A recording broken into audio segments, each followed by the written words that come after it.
మైథిలి, మైథిలి! ఇంత పొద్దెక్కినా ఈ పిల్ల ఇంకా నిద్రలేవలేదు. చెప్పి చెప్పి నా తల నొస్తోంది. మైథిలి, మైథిలి లే! ఎంత పొద్దెక్కిందో చూడు. అబ్బా అమ్మా, ఇంకాసేపు నన్ను పడుకోనివ్వు. ఇప్పుడేమంత కొంపలు మునిగాయని. ఇప్పుడు కాదు, ఇంకో 4 రోజుల్లో మునుగుతాయి నువ్వు ఇలాగే ఉంటే. 4 రోజుల్లో ఈ కాలనీకి వరదలేమైనా వస్తాయని వాతావరణ శాఖ చెప్పిందా ఏంటి? కాలనీకి వరదలు కాదు, నీ జీవితానికి మలుపులు. మర్చిపోయావా 4 రోజుల్లో నీ పెళ్ళని? 4 రోజుల తర్వాత జరగబోయే నా పెళ్లికి ఇప్పుడు నా నిద్రకి ఏమిటి మమ్మీ సంబంధం? రాగిని ఎంత చెబుతున్నా వినకుండా మైథిలి మళ్ళీ ముసుగుతని పడుకుంటుంది. అదంతా చూస్తున్న రాగినికి కంగారు ఇంకా ఎక్కువ అవుతుంది. రాగిని కంగారుకు కారణం మరో 4 రోజుల్లో మైథిలి పెళ్లి జరగబోతూ ఉండడం. రాగిని శేషయ్యల కూతురు మైథిలి. ఆమెకు ఒక తమ్ముడు కూడా ఉన్నాడు. అతని పేరు భార్గవ్. మైథిలి చిన్నప్పటి నుంచే మోడ్రన్ ఆలోచనలు కలిగిన అమ్మాయి. చదువులో కూడా ఎప్పుడూ ఫస్ట్ ఉండేది. అలా పై చదువులు చదువుతున్న తరుణంలోనే తన క్లాస్మేట్ అయిన రాఘవ్, ఆమె ఇద్దరు ప్రేమించుకున్నారు. దాంతో వారి ప్రేమ అలా కొనసాగుతూ ఇప్పుడు పెళ్లి వరకు వచ్చింది. పెళ్లి ముహూర్తం దగ్గర పడే కొద్దీ మైథిలి తల్లి కూతురు గురించి ఎక్కువగా కంగారు పడుతూ ఉంది. అందుకు కారణం మైథిలి ఆధునిక ఆలోచన భావాలు. ఆమె అత్తారింట్లో నిగ్గుకు రాగలదో లేదో అని రాగిని భయం. ఏమైంది రాగిని? ఎందుకలా దిగాలుగా ఉన్నావు? ఈ మధ్య నేను గమనిస్తూనే ఉన్నాను. ఏదో ఆందోళన పడుతున్నట్టుగా ఉన్నావు.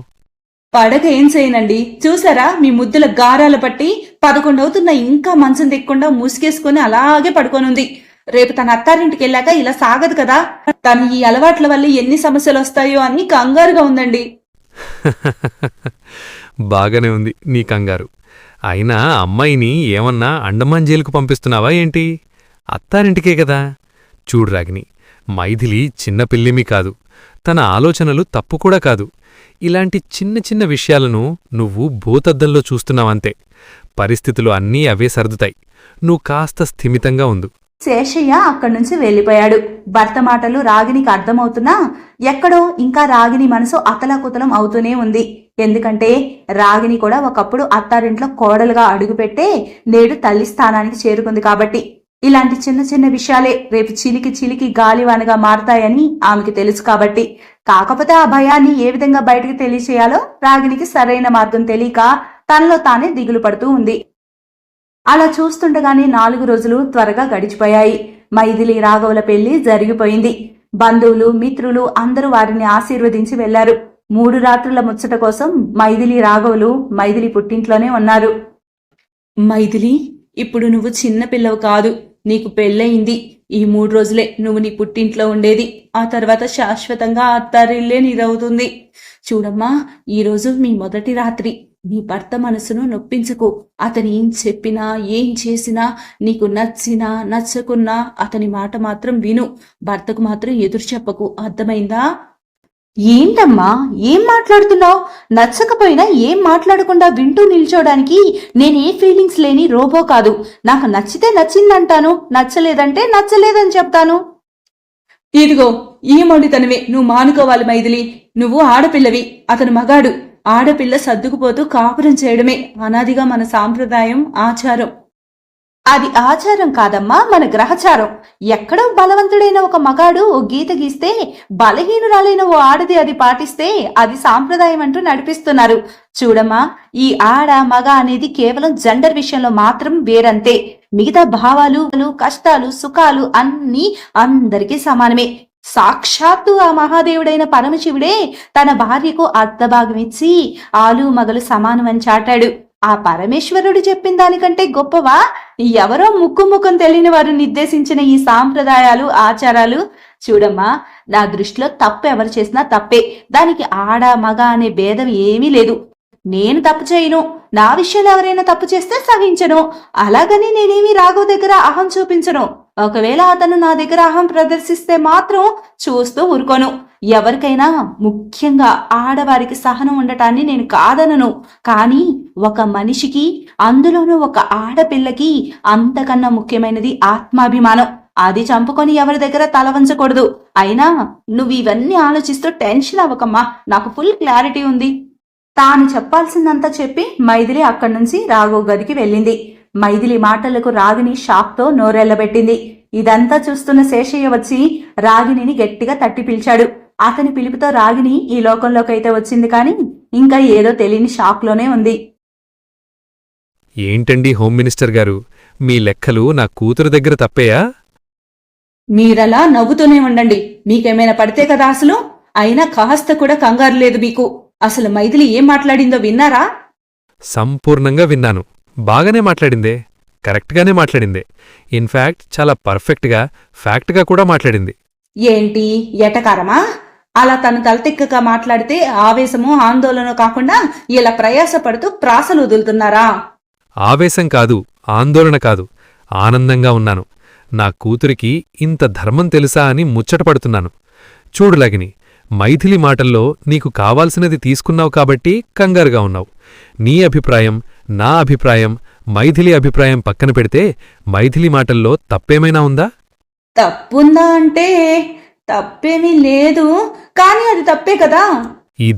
ఇదే అసలు సమస్య. ఒకరి స్వప్రయోజనాల కోసం, స్వార్థ ఆనందాల కోసం పెట్టిన 4 నియమాలకు ఆచారం పేరుతో విలువ ఇచ్చి అవి తప్పు అని ఒప్పుకునే ధైర్యం లేకపోవడం.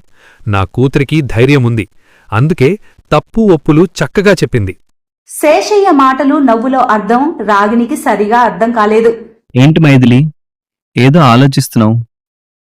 ఏం లేదు రాఘవ్, ఏదో వింతగా ఉంది. ఏంటి అంత వింత?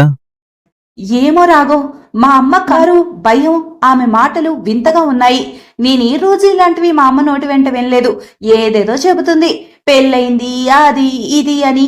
పెళ్ళైతే ఆడపిల్లలకు అప్పటి వరకు ఉన్న ఇష్టాలు, అభిప్రాయాలు సడన్ గా మారిపోవాలా ఏంటి? మైథిలి, పెద్దవాళ్ళు ఏదో చెప్తూ ఉంటారు, అవన్నీ మైండ్లో పెట్టుకుని నువ్విలా అప్సెట్ అయ్యి మన సంతోషాన్ని అప్సెట్ చేయకు. అంతేలే, బీ ప్రాక్టికల్ అనేదే కరెక్ట్. రాఘవ్, మనం హైదరాబాద్ ఎప్పుడు వెళ్తున్నాం? అక్కడ ఇంటికి కావాల్సిన అన్ని ఏర్పాట్లు చేసావా? మనం ప్రశాంతంగా ఉండాలి కదా. ఇంకా ఈ 3 రోజులు అయిపోయాక ఇటు నుంచి ఇటు హైదరాబాద్కి వెళ్ళిపోవడమే కదా. అంటే మైథిలి, ఆ తర్వాత మనం ఒకసారి మా అమ్మ దగ్గరికి వెళ్ళి అక్కడ ఓ 4 రోజులుండి వెళ్దాం. ఏంటి ఏమంటున్నావు రాఘవ్? నువ్వే కదా ఈ 3 రోజుల తర్వాత డైరెక్ట్ గా హైదరాబాద్ వెళ్ళిపోదామని చెప్పావు. అయినా మీ అమ్మకి నేనంటే అంతగా నచ్చదు. ఆమె చెప్పిన సంబంధం కూడా నువ్వు చేసుకోలేదనే కోపం ఉంది. పైగా నువ్వు నన్ను ప్రేమించి పెళ్లి చేసుకున్నావని ఇంకా కోపంగా ఉంది. ఏదో నీ మాట కాదనలేక బలవంతంగా మన పెళ్లికి ఒప్పుకుంది అంతే. అలాంటప్పుడు ఒకే చోట ఉంటే చాలా డిఫరెన్స్లు వస్తాయి. అది నాకు ముందే అర్థమైంది కనుకే నీకు పెళ్లికి ముందు నిశ్చితార్థం అప్పుడే చెప్పాను కదా. మీ అమ్మ వాళ్ళ ఇంటికి వచ్చి ఆమెతో ఉండే విషయాల్లో నన్ను ఇన్వాల్వ్ చేయొద్దని నువ్వు కూడా ఒప్పుకున్నావు కదా. అసలు నువ్వు అత్తారింట్లో అడుగు పెట్టాల్సిన అవసరం లేదని చెప్పావు కదా. మనం సపరేట్ గా ఉంటాము, హైదరాబాద్ లోనే ఉంటాము, ఎప్పుడన్నా వెళ్ళినా నేనే వెళ్ళి మా అమ్మని చూసుకొని వస్తానని ఇన్ని చెప్పావు కదా. మరి ఇప్పుడేంటి అక్కడికి వెళ్ళి హైదరాబాద్ అంటావు? నిజమే మైథిలి, అయినా నీకేం ప్రాబ్లం ఉండదు. మా అమ్మ చాలా మంచిది. అప్పుడు ఏదో ఆమె చెప్పిన సంబంధం చేసుకోను అన్నానని అలా కాస్త నిష్ఠురాలా ఆడిందంతే. నాకు నాన్న కూడా లేడు. ఇంట్లో నేనొక్కడనే కొడుకుని. పెళ్ళాం వచ్చేసరికి తల్లిని వదిలేశాడని చూసే నలుగురు చెడుగా అనుకోకూడదు కదా. పైగా నలుగురిలో నిన్నే నానా రకాలుగా అనుకుంటారు. కోడలు వచ్చి రాగానే తల్లి కొడుకులను విడదీసిందని. అవేమీ లేకుండా ఓ 4 రోజులు అలా ఉండి వెళ్ళిపోతే అంతా సరవుతుంది. ఆ నలుగురు ఈ నలుగురు కాదు. నలుగురికి నచ్చినట్టు వ్యక్తిగత జీవితం బతకాలంటే నువ్వేది బతకలేవు.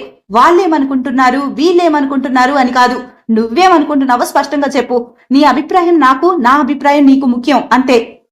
ప్లీజ్ మైథిలి, ఒక 4 రోజులు అంతే. అమ్మ కూడా ఒంటరిదే కదా. ఆమె సంతోషం కోసం ఈ మాత్రం చేయలేమా? నీకక్కడ ఏ సమస్య రాకుండా నేను చూసుకుంటాను, సరేనా? ప్లీజ్. సరే రాఘవ్, నీకోసం ఒప్పుకుంటున్నాను. అయినా నాకు మీ అమ్మపై ఏం కోపం లేదు. కాకపోతే ఆమె మాట తీరు అవి నన్ను కొంచెం ఇబ్బంది పెడుతూ ఉంటాయి. ఆ ఇబ్బంది రిపీట్ అయితే మాత్రం నేను సహించలేను, ముందే చెప్తున్నాను. అరే, అదేముండదు, నేనున్నానుగా. ఒక్క 4 రోజులే మీ అత్తారింట్లో ఉండేది. ఆ తర్వాత చలో హైదరాబాద్. పెళ్లికి ముందు మైథిలికి ఏవేవో చెప్పిన రాఘవ్ పెళ్లి తర్వాత మాట మార్చాడు. ఏది ఏమైనా అత్తారింటికి ఆమెను తీసుకెళ్లేందుకు చాలా చాకచక్యంగా ఒప్పించాడు. ప్రాక్టికల్ గా ఉండే మైథిలి పరిస్థితులను బట్టి ప్రవర్తించే రాఘవల తొలిరేయి ఈ రోజు ఇలా గడిచిపోయింది. మరుసటి రోజు ఉదయం రాగిని ఎప్పట్లాగాని ఇంటి పనులు, వంట పనులు చేస్తూ మైథిలి గురించి ఒకటే ఆలోచనలో కంగారుగా ఉంది. ఈ పిల్ల ఇంకా నిద్ర లేవలేదు. పొద్దున్నే 10 అవుతుంది. ఇప్పుడు తనకి పెళ్ళయింది. ఈ 2 రోజుల్లో తనను ఎలాగైనా మార్చాలి. కానీ మైథిలి నా మాట వింటుందా? అలా సుదీర్ఘ ఆలోచనలో ఉన్న రాగిణి దగ్గరికి మైథిలి వస్తుంది. మైథిలి పిలుపుతో ఉలిక్కిపడి ఒక్కసారిగా ఈ లోకంలోకి వచ్చింది రాగిణి. మా ఏమైంది? ఎంత పిలిచినా పలకడం లేదేంటి? అక్కడి నుంచి అరుస్తూ పిలుస్తూనే ఉన్నా తెలుసా? అలా ఇప్పుడు అరవకూడదు మైథిలి. చూడు, నీకిప్పుడు పెళ్ళయింది. ఇలాగే రేపు అత్తారింట్లో అరిస్తే నిన్ను గయ్యాలంటారు, నాన్న నిందలు వేస్తారు. ఇది మరీ బాగుంది. ఏదో దూరంగా ఉన్న ఒక మనిషిని ఇంకో మనిషి పిలవడం కూడా అరవడం గయ్యాలతనమా? ఏ శాస్త్రంలో ఉంది ఇది? అత్తింటి శాస్త్రంలో ఉంది. అత్తారింట్లో అంతే ఉంటుంది మైథిలి. నువ్వు మాట్లాడేది మంత్రమైనా సరే, అది చెప్పేప్పుడు నీ గొంతు పెద్దగా వినిపిస్తే అది కాస్త మా ముందు గొంతు పెద్దది చేసి మాట్లాడుతుందనే అహం వారిని అలిమి అది కాస్త నీకు సమస్యగా మారుతుందమ్మా. ఇది మరీ బాగుంది.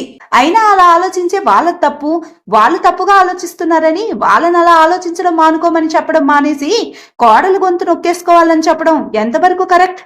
కరెక్ట్ కాదు, కానీ అత్తారింట్లో అదే కరెక్ట్. కోడలి గొంతు ఎంత మోగబోతే అంత మంచిదమ్మా అక్కడ.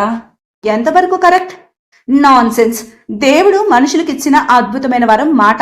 అది ఎప్పుడు ఎక్కడ ఎలా వాడాలో అలా వాడాలి. అంతేకాని దాన్ని బలవంతంగా ఎవరి మెప్పు కోసమో నొక్కి పడేయడం తప్పు. ఏవేవో చెప్పిన మైండ్ తినకమ్మా. ఇదిగో ఇలా మొండిగా వాదించుకు. అయినా చిన్నప్పటి నుంచి బాగా చదువుతూ తెలివైన దానివిగా పేరు తెచ్చుకుంటుంటే సంతోషించాను, కానీ ఆ తెలివంతా ఇప్పుడు నా మీద ప్రయోగించుకో. కానమ్మా, అదంతా వదిలే. ఒక కప్పు కాఫీ కావాలట రాఘవ్కి. కాఫీ కోసమని నా మంచి నిద్రను చెడగొట్టాడు. నన్ను నిద్రలేపి మరీ కాఫీ కోసం పంపాడు. మన ఇల్లు అతనికి కొత్త కదా అమ్మా, అందుకే అతను వచ్చి అడగటానికి మొహమాట పడుతున్నాడు. ఇప్పుడు నువ్వు ఒక మంచి కాఫీ పెట్టిస్తే నేను పట్టుకెళ్ళి రాఘవ్కి ఇచ్చేస్తా. ఇప్పుడే పెట్టిస్తా. అయినా పాపం అల్లుడు ఎంత ఇబ్బంది పడ్డాడో ఏంటో. ఇప్పటి వరకు కాఫీ అది అందక. తొలి రేజ్ అంట కదా అని నేను ఇబ్బంది పెట్టకూడదని మీ గది తలుపది తట్టలేదు. అందుకే పెళ్ళైన ఆడపిల్ల పొద్దున్నే లేచి అందరికి ఏం కావాలో చూసుకోవాలి అనేది. నేను తల్లిని కాబట్టి నేనేం తప్పు పట్టను. కానీ ఇదే అత్త అయితే ఈ పాటికి నాన్న మాటలు అనేది. అందుకే అత్తారింట్లో పొద్దున్నే 6 గంటల్లోపే నిద్ర లేవాలి. అర్థమైందా? అమ్మా, మళ్ళీ మొదలు పెట్టావా? ప్రశాంతంగా నిద్రపోవడానికి కూడా వీలు కాని బతుకు చేయకు తల్లి నా బతుకుని. అయినా మన అలసరకు తగ్గ నిద్రపోవడం అవసరం. అయినా ఒకవేళ నువ్వన్నట్టు పొద్దున్నే కొంపల మునిగి అంత పనులుంటే వాటి కోసం అలారం పెట్టుకొని మరీ లేవాలనే విజ్ఞత నాకుంది. అంతేకాని అత్త ఫీల్ అవుతుందని, పక్కింటి దొత్త ఫీల్ అవుతుందని సోది నాకు చెప్పకు. అబ్బా మైథిలి, అది కాదే. అత్తారింట్లో ఆడపిల్ల అణిగి మణిగి జాగ్రత్తగా ఉండాలి. ఇంకా నీ అదృష్టం, అబ్బాయికి ఆడపడుచులు లేరు, అన్నదమ్ములు లేరు. వాళ్ళు కూడా ఉంటేనా పోటా పోటీలతో ఇంకా ఇబ్బందిగా ఉండేదే నీకు ఆ అత్తారింటి వాతావరణం. పాపం పక్కింటి సంధ్యపడే పాటలు నువ్వు చూడడం లేదా? ఆడపడుచులతో తోటి కోడలతో పోటీలు పెట్టుకోవడానికి, గెలుపు ఓటములు పొందడానికి ఇదేమైనా గుర్రం పందాలాట? అమ్మా, ఇది జీవితం. అయినా నిజమే నువ్వన్నట్టు నాకు వాళ్ళెవ్వరూ లేరు, కానీ ఉన్న వాళ్ళు అలా పోటీ పడి బతుకుతూ ఉంటే మాత్రం అది కరెక్ట్ కాదు. ఉన్నది ఒక్కటే జీవితం. ఉండే 4 రోజులు నలుగురిని కలుపుకుంటూ నవ్వుతూ తుల్లుతూ నచ్చినట్టు బతకాలి. అంతేకాని ఇదిగో ఇలా పోటీలు పడి అలా డైలమాలో పడి ఓవర్ యాక్షన్ చేసే కోడల వల్లే అత్తలు బ్రిటిష్ వాళ్ళ డివైడ్ అండ్ రూల్ పాలసీ ఆదర్శంగా తీసుకొని కోడలపై అవన్నీ అప్లై చేస్తూ వారికి నచ్చినట్లుగా ఆడుతున్నారు. అలా చేసే అత్తలు వాళ్లకు నచ్చని కోడలను హింసిస్తూ కొడుకు కోడల మధ్య చిచ్చులు పెడుతూ ఆనందిస్తున్నారు. నిజానికి ఇలాంటి వాళ్ళ విషయాల్లో అతి పెద్ద మూర్ఖురాలు ఎవరంటే అత్త అనే క్యారెక్టర్నే. అలాంటి అత్తలు తాము కూర్చున్న కొమ్మను తామే నరుక్కునే పిచ్చి వాళ్ళు, మూర్ఖులు. అలాంటి అత్తలు అసలు కోడలను ఏడిపిస్తున్నామని ఫీల్ అవుతూ ఇండైరెక్ట్ గా కొడుకు జీవితాన్ని నాశనం చేస్తున్నారు. ఆ విషయం వాళ్ళకి అర్థం కావడం లేదు. చాలే తల్లి, చాలు. నీతో వాదించే ఓపిక నాకిక లేదు. గాని ఇదిగో కాఫీ, వెళ్ళి మీ ఆయనకి ఇచ్చుకో. అయ్యో poor mummy. Anyway, thanks for coffee. Maithili coffee తీసుకొని రాఘవ్ దగ్గరకు వెళ్ళింది. మైథిలి చెప్పిందంతా నిజమే. ఆమె ప్రతి మాటల్లో అక్షర సత్యం ఉంది. అది మైథిలి తల్లి రాగినికి కూడా తెలుసు. అందుకే మైథిలిని గట్టిగా తప్పు అని మందలించలేకపోయింది. కానీ రాగినికి ఇంకా బాగా తెలుసు ఇవన్నీ నిజాలే అయినా ఏ అత్తారిల్లు అవి నిజాలని తెలుసుకోదు అని. ఒకవేళ తెలుసుకున్నా ఏ కోడల్ని అలా అంగీకరించడానికి అత్తారిల్లు ఒప్పుకోదని. ఎందుకంటే ఇది తరతరాలుగా సాగుతున్న కథ. ఆ అనుభవం మైథిలికి లేదు కాబట్టి ఆమెకేం టెన్షన్ లేదు.